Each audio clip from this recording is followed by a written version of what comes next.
Salut à tous, je m'appelle Antoine Caron et je suis heureux de vous accueillir sur cette chaîne dédiée à la pêche. Ici, je partage des astuces sur la pêche, le choix des appâts et des leurres, et j'aide également les débutants. Abonnez-vous pour rester toujours au courant. Et maintenant, passons au sujet du jour. Bonjour à tous. Dans cette vidéo, je vais vous parler d'une technique essentielle pour améliorer votre efficacité en pêche, allonger les bas de ligne.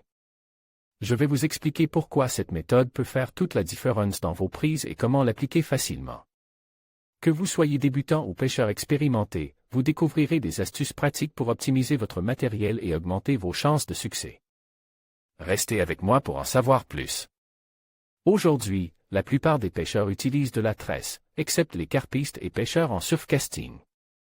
Les pêcheurs qui ont besoin d'un contact direct, canne en main, utilisent tous de la tresse.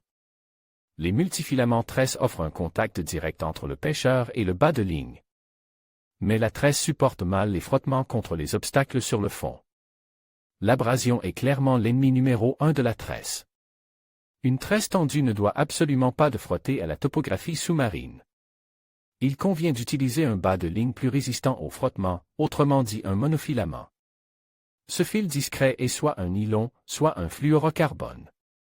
Le fluoro, comme on l'appelle couramment, se veut discret grâce à son indice de réfraction proche de celui de l'eau. Il passe ainsi inaperçu dans l'eau aux yeux des poissons. Il dispose d'une très faible élongation assurant une présentation optimale des montages et des leurres. En cas de combat avec un joli poisson, ce dernier se dirigera directement vers son habitat, un rocher abrasif au risque de sectionner la ligne. Plus le bas de ligne est long, plus il est discret et efficace. Optez pour une longueur de 3 ou 4 mètres idéalement. Lors des pêches au leurre, longueur et finesse du bas de ligne font partie de l'équation. Testez un pêcheur avec un fluoro 0,35 mm de 1,5 m et un autre avec 4 mètres en 0,28 mm. Avec le même leurre, la différence est généralement radicale en termes de nombre de touches.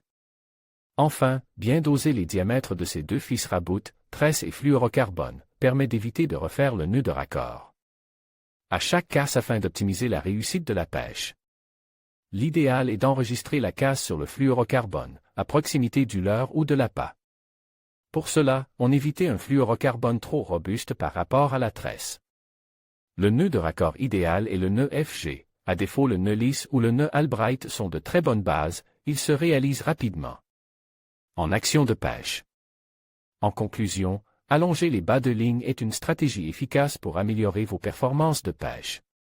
En augmentant la distance entre votre leurre et votre flotteur, vous permettez une présentation plus naturelle et attirante pour les poissons. N'hésitez pas à expérimenter avec différentes longueurs pour trouver ce qui fonctionne le mieux dans votre environnement de pêche. Avec un peu de pratique et d'observation, vous constaterez une nette amélioration de vos prises.